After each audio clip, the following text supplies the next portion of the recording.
políticas, transparencia y corrupción en el neoliberalismo global, del estado de bienestar social al estado necroliberal, de la doctora Lisbeth Xochitl Padilla Sanabria, que aquí nos acompaña, profesora de nuestra casa de estudios y profesora de tiempo completo de la División de Ciencias Políticas. Bueno, vamos a comenzar la participación. Buenas tardes a nuestros ponentes. Voy a permitirme presentar sus reseñas curriculares de cada uno de ellos para que enseguida de la presentación nos hagan favor de tomar la palabra durante 15 minutos y así consecutivamente. Bien, presento al doctor Sergio Alberto Salgado Román, abogado constitucionalista, politólogo, conferencista, catedrático y analista político. Licenciado en Derecho por la Universidad Autónoma Metropolitana y en Ciencia Política y Administración Pública por la Facultad de Ciencias Políticas y Sociales de la UNAM. Maestro en Derecho por la División de Posgrado de la Universidad Nacional Autónoma de México y en Derecho Fiscal por el Colegio Superior de Ciencias Jurídicas. Egresado del doctorado en Derecho por el Instituto Internacional de Derecho y del Estado. Actualmente cursa un segundo doctorado por la Universidad Nacional Autónoma de México. Conferencista de la Suprema Corte de Justicia de la Nación e instructor en la Escuela Judicial del Instituto de la Judicatura Federal, perteneciente al Poder Judicial de la Federación. Certificado en Derechos Humanos por la CETEC, Secretaría Técnica para la Implementación de la Reforma Constitucional en materia penal. Con 14 años de ejercicio docente a nivel licenciatura, especialidad, maestría y doctorado en diferentes universidades e institutos de la Ciudad de México y del interior del país. También en la impartición de cursos de actualización para servidores públicos, de carreras y entidades y organismos de dependencias de la Administración Pública Federal y de la Ciudad de México. Conductor titular del programa de Análisis Jurídico y Político Razón Cero, Opinión Sin Límites, con experiencia como director de tesis y asesor de investigación. Ha participado como sinodal en más de 100 exámenes de licenciatura y posgrado a través de las modalidades reconocidas y autorizadas por la Secretaría de Educación Pública. Ha sido servidor público federal, siendo el último cargo colaborador del director de la Secretaría de la Reforma Agraria en las áreas de Derecho, la Ciencia Política y la Administración Pública. Actualmente se desarrolla en el ejercicio libre de la profesión a través de la consejería a empresas y el litigio estratégico. Tiene usted el uso de la palabra. Muy amable, doctor. Pues muy buenas tardes a todos, colegas. En principio, los comentarios de previo y especial pronunciamiento, las notas al pie de página para agradecer de manera muy sentida, con bastante gratitud a la doctora Liz Padilla, el haberme en principio pues considerado un alto honor y una alta deferencia, considerarme para prologar, para presentar su obra y en segundo pues para estar aquí con ustedes en este marco aquí en la Universidad Nacional Autónoma de México, bajo este gran auspicio. Y pues bueno, vamos a, después de este agradecimiento muy sentido y saludo con mucho gusto a las personas que nos acompañan aquí, en especial al señor moderador y al maestro. Pues miren ustedes, cuando revisamos este libro, cuando vimos este libro, ¿qué es lo que se van a encontrar ustedes? Es una obra, en principio, vamos a decirlo, es una obra científica, una obra escrita con rigor metodológico, una obra que soporta el análisis metodológico y que le da su carácter de ciencia. Es una obra que puede resultar de alguna manera extraña para un abogado llegar a ella, porque pues de entrada se requieren conocimientos, conceptos sobre economía, sobre ciencia política, administración pública, pero de entrada de ahí tenemos un punto en concreto. El derecho es una manifestación social. El derecho es, y debe ser así entendido, como un fenómeno multidimensional, transversal, transdimensional. Y entonces ya no es suficiente las corrientes de la teoría pura o el positivismo jurídico para dar cuenta pues, de los fenómenos sociales en los que nos encontramos inmersos, ¿no? Dos fenómenos que se pueden inclusive colocar de manera primigenia al fenómeno jurídico, pues es la política y muy importante la economía. De ahí que el abordaje que le da la doctora Liz, en este primer sentido, en esta primera parte, pues es explicarnos esto de las políticas públicas. ¿A qué se refieren las políticas públicas? ¿Cómo construyen los Estados-nación sus programas sociales, sus programas económicos y políticos, sino a través de estas figuras que han sido trabajadas desde la doctrina norteamericana como las policies o en la doctrina española como estas políticas públicas?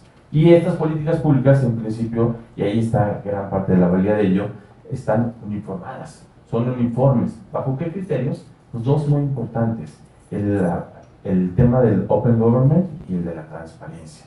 Porque a partir de estas dos directrices, prácticamente los países han uniformado, han alineado, han homologado todas sus políticas nacionales. Es muy interesante, porque precisamente en el contexto en el que nos encontramos, vamos a hablar en el 2017, pues estamos dentro de una corriente económica que ya prácticamente va para 40 años ya de aplicación en el mundo, ¿no? Así al menos en el mundo occidental, que es en el que nos encontramos, en el neoliberalismo. Pero el neoliberalismo, desde que es concebido, desde sus orígenes hasta ahora, pues no ha sido el mismo. Vamos a hablar que es una doctrina que ha evolucionado y que sobre todo en la aplicación de estas políticas públicas, los Estados-nación la han tropicalizado y las han adecuado a sus propias características, pero bajo dos vertientes: democracia y derechos humanos. Países que no se encuentren bajo estas dos banderas, de democracia y derechos humanos, pues de entrada van a ser catalogados o van a ser etiquetados como países que están fuera de esta línea y por lo tanto son violadores de derechos humanos. ¿A qué nos lleva esta idea? Uno podrá decir, bueno, pues qué bueno que hay esta política del Open Government o de la transparencia del gobierno electrónico, porque le permite a las personas, a la ciudadanía, estar en una constante crítica, en una constante observación, en un seguimiento puntual de las políticas ejercidas por los gobernantes o por las administraciones. Eso de entrada pues es la bandera que nos podemos tener como positiva, pero también otro punto, que al homologar todas estas directrices a nivel internacional, pues prácticamente es mucho más fácil dar seguimiento, puntualidad a la aplicación de recursos. Ese es el gran tema de todo esto, los recursos económicos. Los recursos económicos que son finitos y que en ellos pues hay una pugna constante por ver quién tiene más y de qué manera lo hace. Entonces, esta primera política, que es la que se aborda en estos primeros dos capítulos del Open Government, pues nos lleva precisamente a entender por qué los países han adoptado esta idea de la transparencia, de políticas de transparencia, plataformas de transparencia, de fiscalización, de rendición de cuentas, y evidentemente llegamos a un punto en el que estamos hoy inmersos y en una crisis del Sistema Nacional Anticorrupción. Si nosotros pensamos que el Sistema Nacional Anticorrupción es producto local, si es manufactura nacional, pues estamos un poco alejados de la realidad, porque pues este Sistema Nacional Anticorrupción, junto con la transparencia, junto con el gobierno electrónico, junto con la fiscalización, junto con las reformas en materia financiera, todo eso lo que hacen es abrir los archivos del Estado mexicano. ¿Para qué? Pues para entes internacionales. Básicamente uno muy importante, OCDE, ¿no? México, si quiere pertenecer a este país, a este club de países industrializados, pues tiene que dejar de ser considerado un paraíso fiscal y tiene que dejar de ser considerado como un Estado corrupto o un Estado fallido, como inclusive se nos ha dicho. Y para ello, pues hemos abierto estos puntos. De alguna manera, algunos podrán criticar que hay un dejo de soberanía, eso queda allí para la reflexión. En segundo orden, pues vemos que bajo esta línea del neoliberalismo, uno de los basamentos de esta doctrina, que pues surge por ahí en los años 70, bueno, al menos tiene su boom en los años 70, y que pues en México llega prácticamente en el sexenio de Miguel de la Madrid, en esa pugna que había con José López Portillo entre si llegaban la parte revolucionaria, que era la que venía del Estado benefactor, o si seguía por ahí, llegaba el nuevo modelo del liberalismo social. México prácticamente desde el año 82 viene aplicando estas políticas que son básicamente de liberalización de mercados, de desestatización, de regulación y demás. Ahí podemos nosotros identificar que México, como parte de esta corriente de países que están alineados a este neoliberalismo, pues no se entiende hoy fuera todas estas políticas o estas reformas estructurales que tienen que ver con materia energética, que tienen que ver con materia educativa, con materia de telecomunicaciones y la que hacía referencia en materia del Sistema Nacional Anticorrupción. Aquí viene esta situación que todo esto, todo este contexto que estamos ahora hablando, pues va encaminado al mismo punto. ¿Cuál es? Pues la acumulación incesante e inagotable de recursos públicos. Y algo que nos debe preocupar y nos debe llamar la atención es esa acumulación incesante de capitales, ¿a dónde va? ¿Se queda aquí en el país? ¿O todas estas políticas sirven precisamente para ser la puerta, ser el bulto, ser el canal a través de la cual se da la expoliación de capitales ahora en el siglo XXI? Vamos a decir, la mitad del siglo XX todavía tuvimos algunas reminiscencias del colonialismo que empieza desde ahí, desde el siglo XVI. Estas figuras ya no nos sirven ahora. Hoy es una expoliación que se da de manera inmediata, tecnológica, automática y que casi en tiempo real. Allá es a donde va esta idea del gobierno abierto y la transparencia, vista desde un enfoque pues, más de carácter politológico. Estos dos primeros capítulos que hago referencia, pues nos dan una muy buena explicación teórica para las personas que no son avesadas y que no están adentradas en un lenguaje científico desde la ciencia política, desde la administración pública. Pues la doctora, de manera muy gentil, nos da el seguimiento, nos proporciona algunos autores, los que quieran abundar en ello, de dónde pueden secundar y dónde pueden ampliar el conocimiento sobre ello. Pero esta idea es importantísima, ¿por qué? Porque hacia los 3 puntos, a los 3 últimos capítulos, hace un estudio muy puntual sobre convenciones en materia anticorrupción. Las convenciones que tiene el Estado mexicano firmadas en materia anticorrupción. Y ustedes van a decir, ¿dónde está la liga entre estos 2 primeros capítulos a los que les hice referencia sobre transparencia, anticorrupción, open government, gobierno abierto, gobierno electrónico, con convenciones en materia internacional, convenciones en materia de corrupción? Pues precisamente eso, las obligaciones que ha adquirido el Estado mexicano en la materia. Y esto es importantísimo, colegas, porque a partir del año 2011 se nos ha dicho que el convencionalismo es una puerta para ampliar los derechos humanos en los Estados-nación. Eso no lo podemos dudar. Tenemos el artículo 1, tenemos el artículo 17, el 15, el 133, el 135. Tenemos toda la reforma del año 2011, los criterios jurisprudenciales que le han sucedido desde ese momento hasta la fecha. Pero aquí les llamo la atención en este punto, en esta nota de página. El convencionalismo también sirve para adquirir obligaciones para el Estado mexicano y para sus conciudadanos. Y ese es el punto que debemos atender. ¿Por qué? Porque a partir de estas convenciones, el Estado mexicano permite y se ha obligado a que el seguimiento de conductas típicas, ya en materia administrativa, en materia electoral, en materia fiscal, en materia penal, sean seguidas, perseguidas, investigadas en sede nacional, en sede local, o en sede exaforo, o en sede internacional. Y ahí es el punto, porque precisamente esas convenciones es lo que nos llama la atención a la doctora Padilla en este sentido. Hay que conocerlas, hay que atenderlas y sobre todo ver, dimensionarlos en sus enfoques mucho más prácticos. El Sistema Nacional Anticorrupción, que llega en el año 2015, pues tiene todo este caldo de cultivo a que hago referencia con este libro. De hecho, este libro de la doctora Padilla no se puede mirar de manera aislada. No es como un elemento químico que nosotros podamos sustraer y tomar su peso atómico y revisar situaciones específicas. Este libro forma parte del pensamiento de la doctora Padilla y habría que leer el resto de su obra para entender que es congruente y consecuente con ello. Las primeras investigaciones de la doctora publicadas giran sobre el derecho penal, y en particular delincuencia organizada y derecho penal del enemigo.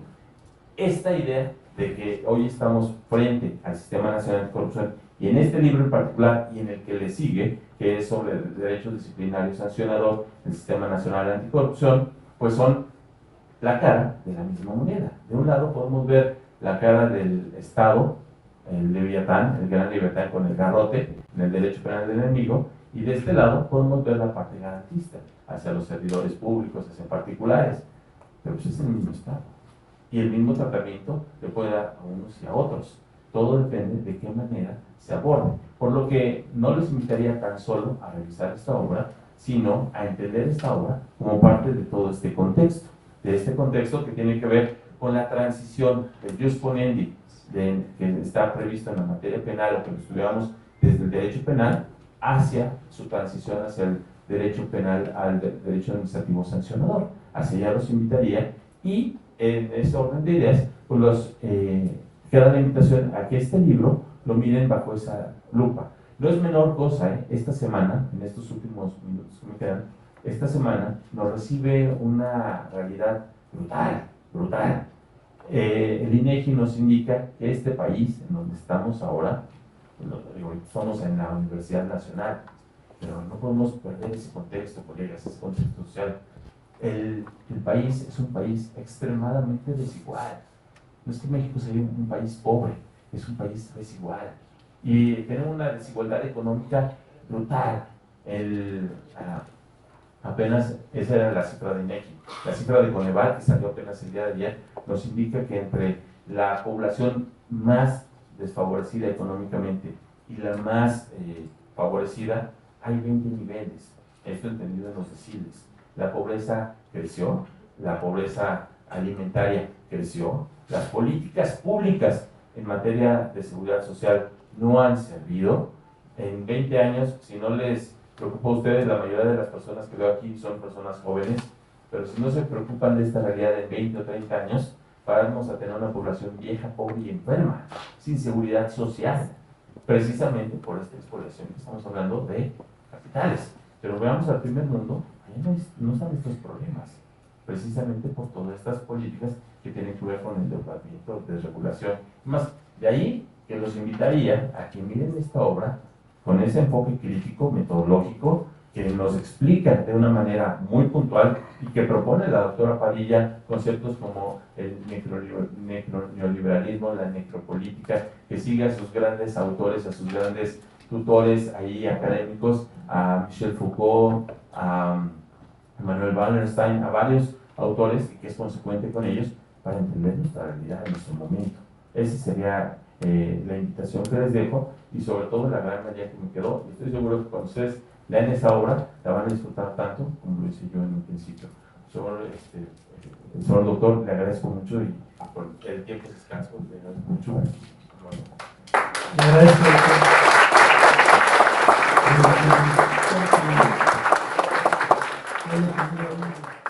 tiempo de notar una de las muy buenas recomendaciones que hace el doctor sobre el libro de la doctora Padilla.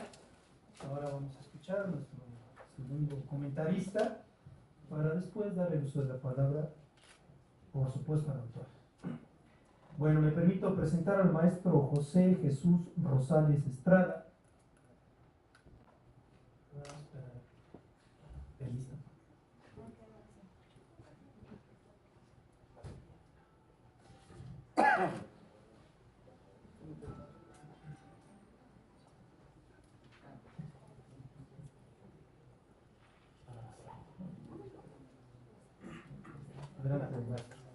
Y el maestro José Jesús Rosales Estrada es licenciado en Derecho por la Facultad de Estudios Superiores Zacatlán, UNAM, maestro en Derecho por esta misma casa de estudios, y actualmente es doctorando en Derecho Económico y de la Empresa por la Universidad Internacional Iberoamericana AC. Tiene estudios de diplomado de formación en el Sistema Interamericano de Derechos Humanos, doctor Héctor Fix-Zamudio, Organización de Estados Americanos, Corte Interamericana de Derechos Humanos, Comisión Interamericana de Derechos Humanos, Instituto Iberoamericano de Derecho Constitucional, Instituto de la Judicatura Federal e Instituto de Investigaciones Jurídicas de la UNAM. Diplomado General de Propiedad Industrial por la Organización Mundial de la Propiedad Industrial, Ginebra, Suiza. Diplomado en Derechos Humanos y Sistema Penal por la Facultad de Estudios Superiores Zacatlán. Diplomado en Práctica Forense del Juicio Oral Penal del Centro de Estudios Superiores en Ciencias Jurídicas y Criminológicas. Certificado del Sistema Penal Acusatorio, CETEC. Y su experiencia profesional: ha sido abogado postulante y en proyectos realizados tiene la publicación de la tesis La acción penal privada, sus alcances en el sistema penal acusatorio mexicano, publicación electrónica de la UNAM. Codirección en diálogos jurídicos en la era de la globalización con la doctora Elizabeth Xochitl Padilla, Sanabria, en la FES Zacatlán, UNAM. Maestro, sea bienvenido. Tiene usted uso de la palabra por 15 minutos, por favor. Gracias. Sí, gracias.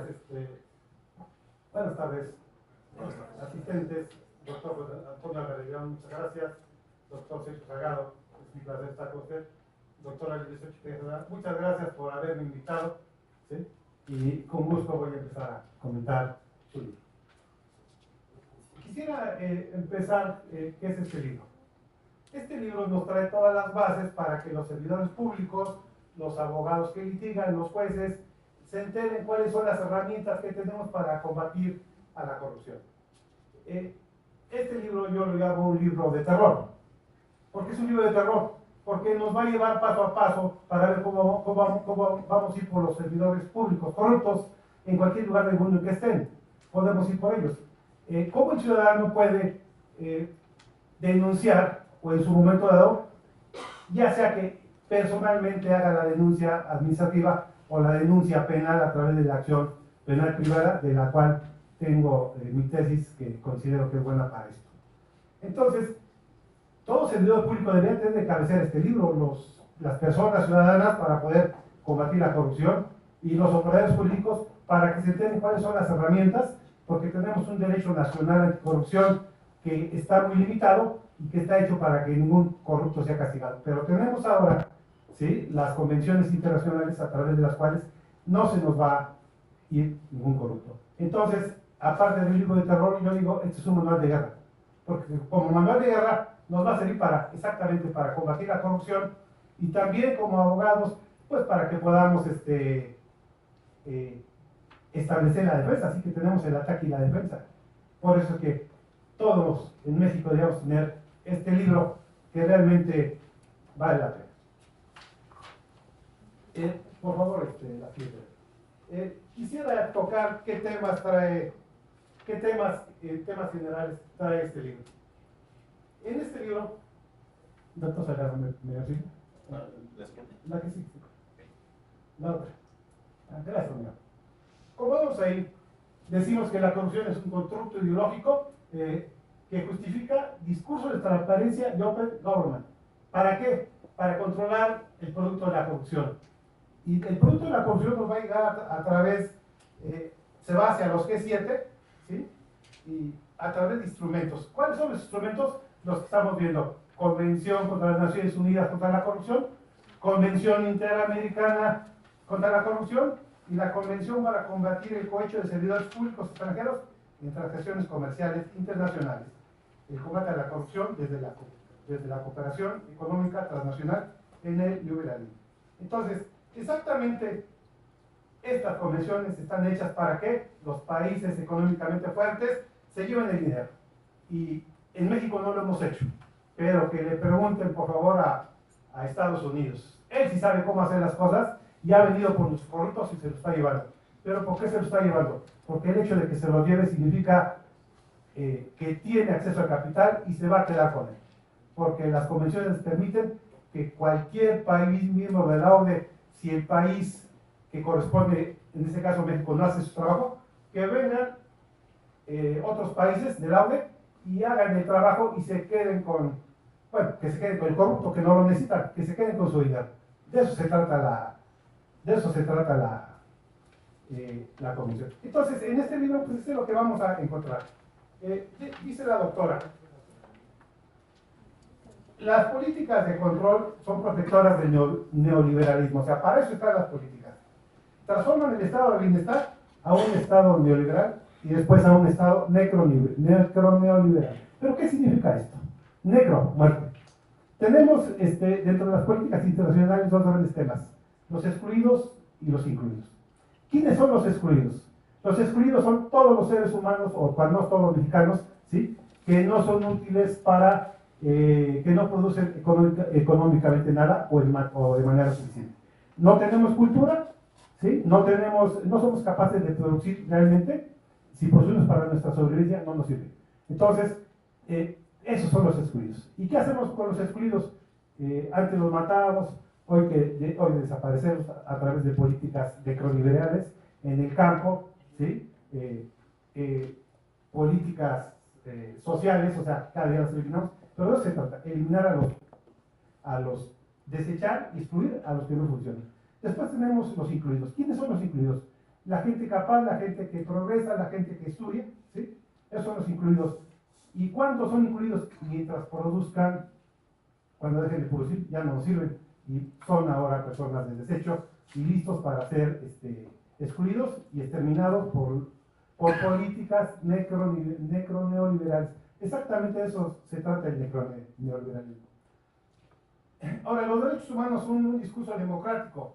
¿Para qué es este discurso? Imponer políticas monetarias del Fondo Monetario Internacional, ¿sí? y el Banco Mundial. ¿Y cómo las llevamos a cabo? ¿Voluntariamente o por la fuerza?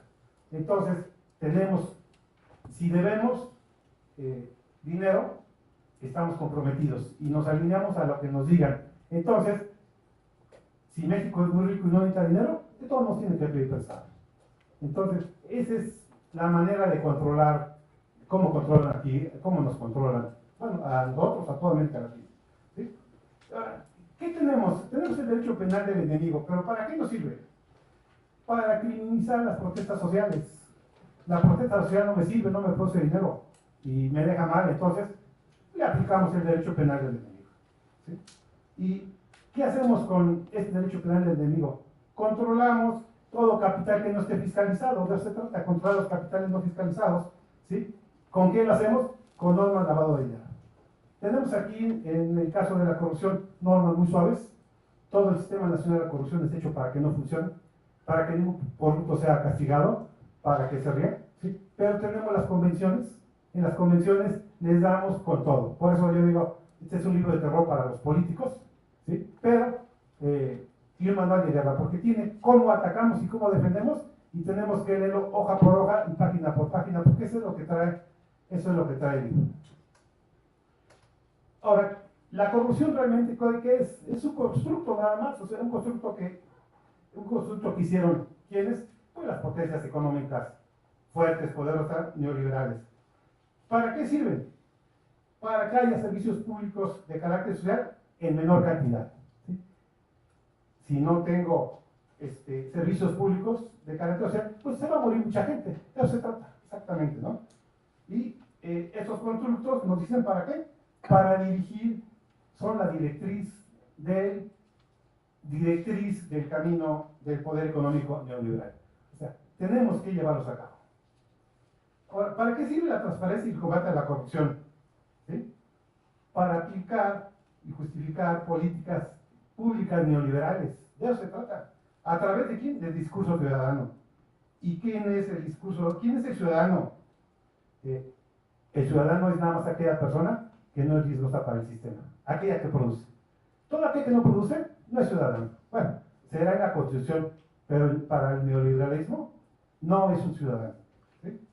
¿Y para qué nos sirve la transparencia? Aplico políticas necroneoliberales y neutralizo amenazas al sistema. Entonces decimos, uy, las normas son para nosotros. No, no son para nosotros. Es para atacar a todo aquel que esté contra el capital. La funcionalidad sistémica de los discursos anticorrupción, ¿sí? Del sistema mundo capitalista neoliberal, se hace a través de las convenciones que allá hablamos. Una es de la ONU, otra es de la OEA y otra es de la OCDE. Esas son las convenciones que controlan los capitales. El poder económico se controla a través de ellas internacionalmente. ¿Sí? ¿Y por qué tenemos ahora políticas necroneoliberales? Pues van evolucionando, ¿sí? Desde un estado de bienestar social, que no es tan bienestar social como creemos, ¿sí? A un estado neoliberal, afectando a cada individuo, y ahora estamos en el necroneoliberalismo. Exterminio a todo aquel que no funcione, por la vía que sea. La doctora analiza el sistema económico y el discurso de la corrupción para cómo excluir a los enemigos que compiten económicamente con los que ejercen el poder. Entonces, como ven, vamos tocando con cada uno de estos temas, y yo les llamo manual de guerra o de terror para los corruptos, porque el Sistema Nacional de Corrupción, por mucho que lo suavizaron, tenemos ahora las convenciones que dicen todo lo contrario. Y podemos actuar y atacar desde este lado. El sistema mutuo y su acumulación de capital a través del trabajo de los individuos y el desecho de los que no lo son útiles, creando mecanismos de exclusión. Los neutralizamos, los eliminamos, los declaramos peligrosos y protegemos las reglas del libre mercado. ¿Sí? Vamos a encontrar por ahí capítulos muy interesantes como la gobernanza y la gobernabilidad, el fin del estado de bienestar social, la Convención de las Naciones Unidas contra la Corrupción, Convención Interamericana contra la Corrupción y la Convención para combatir el cohecho de servidores públicos extranjeros en transacciones comerciales internacionales. Ahorita, con el poco tiempo que nos queda, ¿sí? Voy a ver qué es la gobernabilidad. La gobernabilidad es la capacidad de los gobernantes para definir problemas en la administración pública y resolverlos democráticamente a través de elementos como el government. El doctor Salgado ya hablaba del government, open government, la transparencia, la participación ciudadana y la participación. Pero este open government realmente es un arma, es un constructo ideológico, ¿sí? ¿Para qué? Tenemos que darle transparencia al Estado mexicano, transparencia a la administración. No dice la doctora Padilla, el uso del panóptico de vigilancia sistémica del ejercicio del poder. El panóptico es un sistema donde tenemos un eje central, donde observamos y de ahí observamos a todo lo que hay a nuestro alrededor. Entonces, a través de la transparencia del gobierno abierto y del open government, exactamente lo que hacemos. Vamos a observar a todo el servidor público. ¿Y cómo? Pues vía electrónica. Por eso es que ahora todo es electrónico. Entonces, en cualquier lugar del mundo, cada servidor público no va a pasar desapercibido por la fiscalización, por el sistema financiero, por los registros que hay de la propiedad, donde esté podemos ir por él. Muchas gracias, doctor.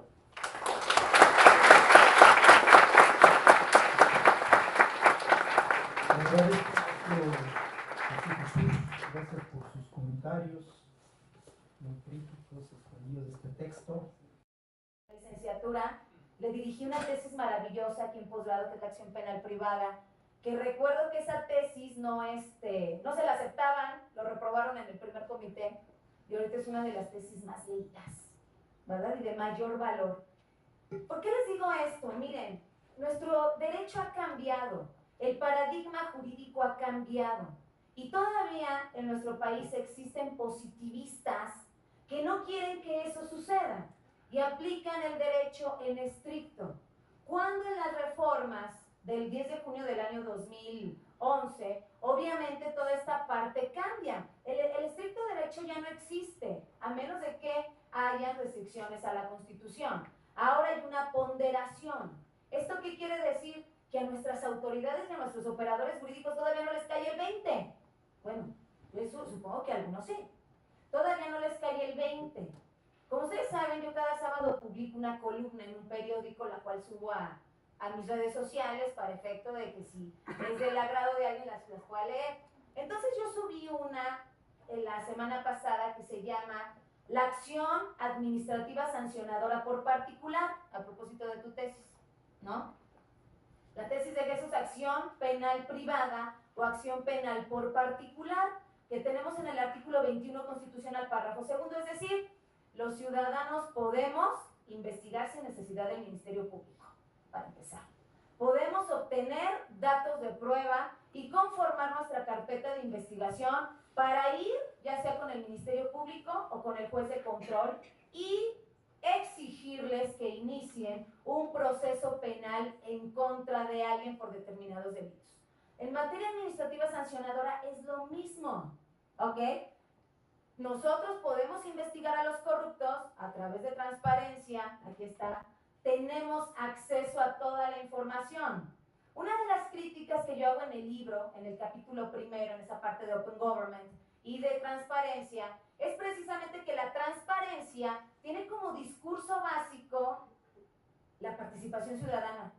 El problema es que nuestra ciudadanía no está capacitada para utilizar la transparencia, lastimosamente. ¿Quién sabe hacer una petición de transparencia ante la Secretaría de la Función Pública? Levanten la mano. 1, 2, 3, 4, 6. ¿De cuántas personas somos aquí? ¿Estaremos aquí unos 50? No es cierto, estamos como 100. Fíjense nada más, 6 personas de 100.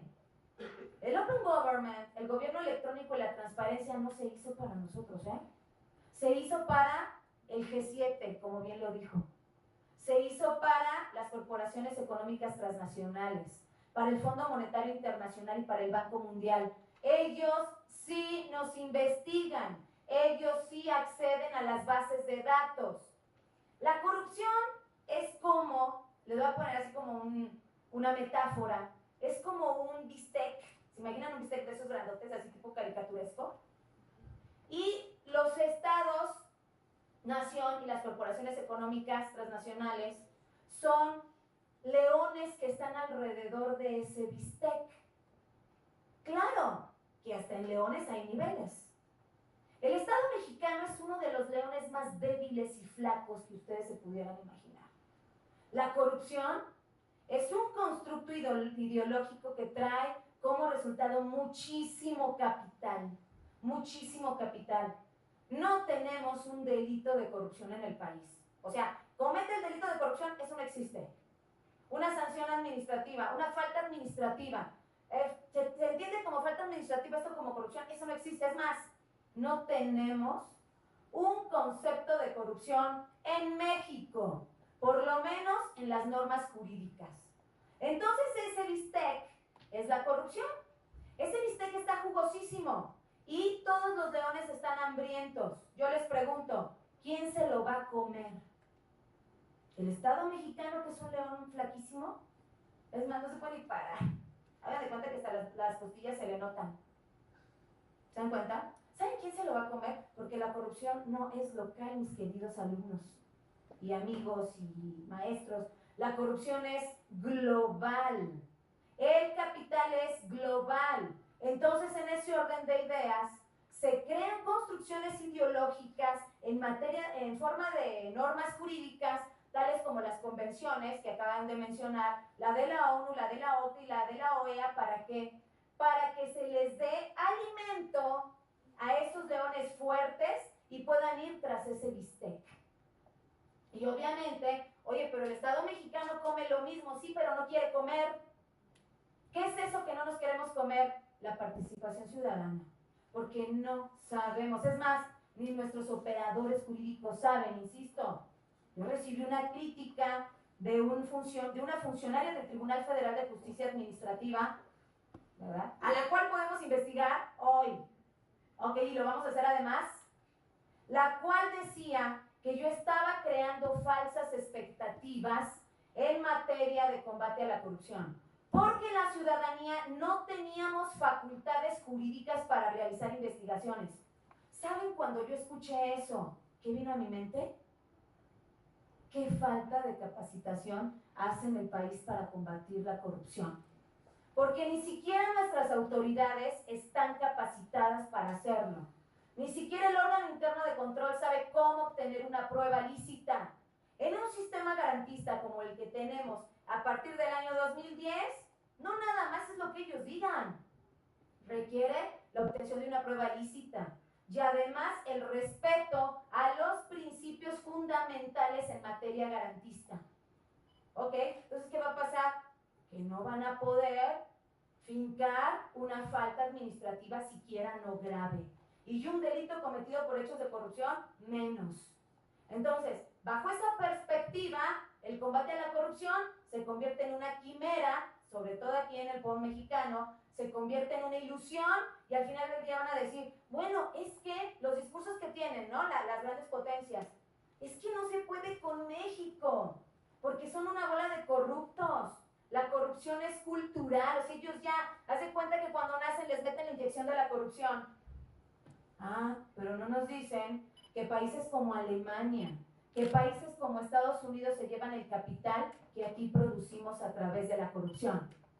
Y es lo que yo en este libro le llamo necroneoliberalismo. Por supuesto, retomo categorías metodológicas de Achille Mbembe, con la parte de el necropoder, que a su vez él retoma de Michel Foucault, de su biopolítica y de su anatomopolítica, y obviamente del discurso del ejercicio del poder. Y entonces nos habla Achille Mbembe de un necropoder, y nos decía él, Achille Mbembe es un camerunés, y nos decía, es que ¿sabes qué? El poder es como el soberano, que es un discurso ochentero de estado de bienestar social, como el soberano te indica cómo debes nacer, cómo debes vivir y cómo debes morir. Eso era lo que decía Achille Mbembe. Pero entonces yo retomo esas categorías y digo, no, aquí no interesa, bueno fuera que para el sistema lo importante sería cómo nacemos, cómo vivimos y cómo morimos. Por lo menos tendríamos algún tipo de participación. No. Y como bien lo decía el doctor Salgado, y también por ahí me preguntaba uno de mis alumnos, que aquí está, no sé quién sea, que me preguntó ayer, oye doctor, es que ¿qué onda con el necroneoliberalismo? ¿Que no es neoliberalismo? Pues sí, claro. En mi segundo libro acuño el concepto de lo que es neoliberalismo. Pero de neoliberalismo pasamos al concepto que está aquí en este libro de necroneoliberalismo. ¿Qué es el necroneoliberalismo? No es otra cosa más que la acumulación incesante de capital o la producción de capital a través de la violencia y de la muerte. ¿Qué quiere decir? Como bien lo dice el Maestro Jesús, hay algunos que ya no, que no sirven para el sistema, son excluidos. Pero ¿qué crees? Que el sistema hasta a esos le saca jugo. ¿Y cómo le saca jugo? A través de la violencia y de la muerte. ¿Le suena la lucha contra el narcotráfico? ¿Cuántos muertos? Desde una perspectiva violenta, de acuerdo a la OCDE, somos más violentos que los sirios. Por eso a mí me da vergüenza que ISIS va a venir aquí al Estado Islámico, aquí a México, ¿no? Bueno, pues a lo que se enfrenten con los del cártel de Jalisco Nueva Generación. O con los del cártel de Sinaloa, a ver cómo les va, ¿no? ¿Sí te das cuenta a lo que me refiero? Entonces, en ese sentido, ¿qué es lo que sucede? Nosotros, a través de la violencia y de la muerte, nosotros como sociedad mexicana, producimos capital. Obviamente es un capital ilícito, que a través de constructos ideológicos, porque las tres convenciones que acabo de mencionar, incluida la Convención de las Naciones Unidas contra el Tráfico Ilícito de Estupefacientes y Sustancias Psicotrópicas, que es la mamá de la Ley Federal contra la Delincuencia Organizada y de la Ley Antilavado, y también la Convención de las Naciones Unidas contra la Delincuencia Organizada Transnacional, tienen dos ejes. Uno de ellos es el blanqueo de capitales, lo que se conoce en México como lavado de dinero. Y el segundo es el terrorismo. Entonces, ¿qué quiere decir? Como los mexicanos son corruptos en sí mismos y no pueden combatir la corrupción, derecho de injerencia. Immanuel Wallerstein. Necesitan intervención militar humanitaria o intervención ideológica humanitaria. Ay, no se preocupen, nosotros los gringos les vamos a ayudar a combatir la corrupción. Por eso nos llevamos al Chapo. Pues era Chapo SADCB, ¿no? Aquí se llevó a cabo toda la violencia estructural. Bueno, pero se llevan al Chapo y se llevan su capital. Todo eso se los permiten las convenciones de las Naciones Unidas, que es a lo que se refiere Jesús. ¿Ok? Y sí, efectivamente, y lo digo en donde quieran, porque conozco las convenciones y conozco a la perfección el Sistema Nacional Anticorrupción dentro de sus 7 leyes. El Sistema Nacional Anticorrupción en sí mismo es corrupto. ¿Por qué? Porque la Convención de las Naciones Unidas contra la Corrupción está requiriendo que el delito de lavado de dinero sea un delito determinante para combatir la corrupción. Y en los delitos cometidos por hechos de corrupción no está el lavado de dinero. ¿Se dan cuenta? Y entonces también dice, ¿sabes qué? Se puede obtener la prueba ilícita.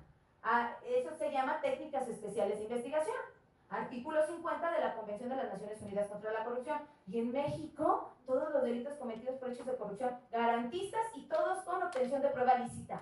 Ah, sí, no te preocupes, sí meto las técnicas especiales de investigación, pero en materia de delincuencia organizada.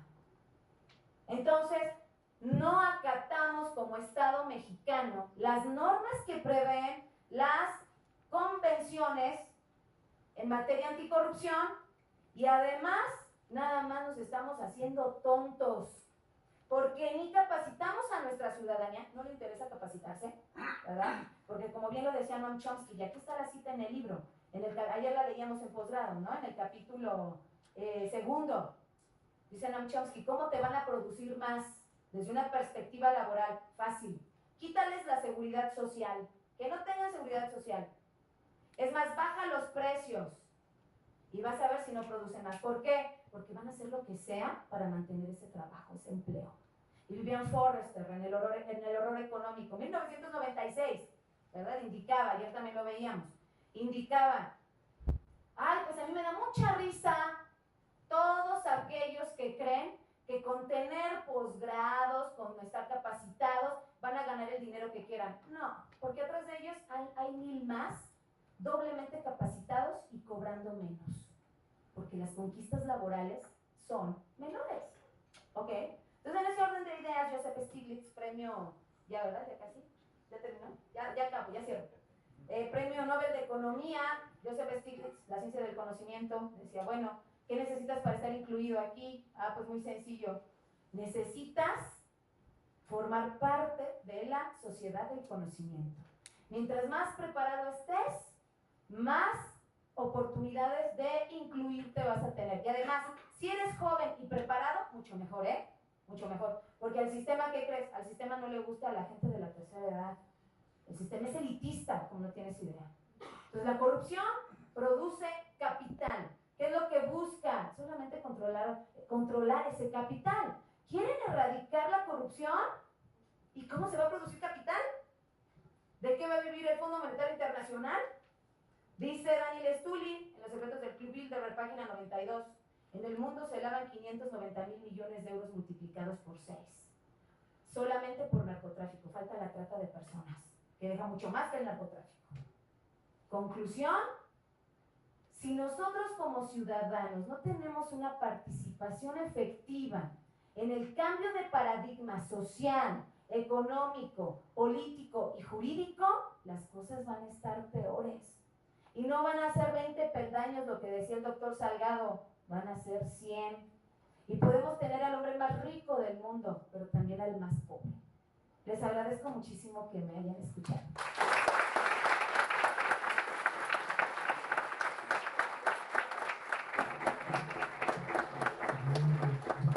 Podemos decir, nos han situado, como diría por ahí, en las vidas desperdiciadas, ¿no? Bueno, pues quiero agradecer a todos ustedes que nos hayan hecho el favor de acompañar. Ahí están grandes sugerencias, comentarios para que adquieran el libro de la doctora. Y por supuesto, nuestro agradecimiento a la doctora Padilla por permitirnos presentar en esta casa su libro y con ello ayudarnos a contribuir a una de las misiones de esta universidad, que es divulgar el conocimiento, no solamente creado en casa, sino creado por otros investigadores. Ella es de casa, pero al final es su trabajo y le agradecemos su participación. Doctora, muchas gracias y muchas felicidades. Gracias. Ahora me permite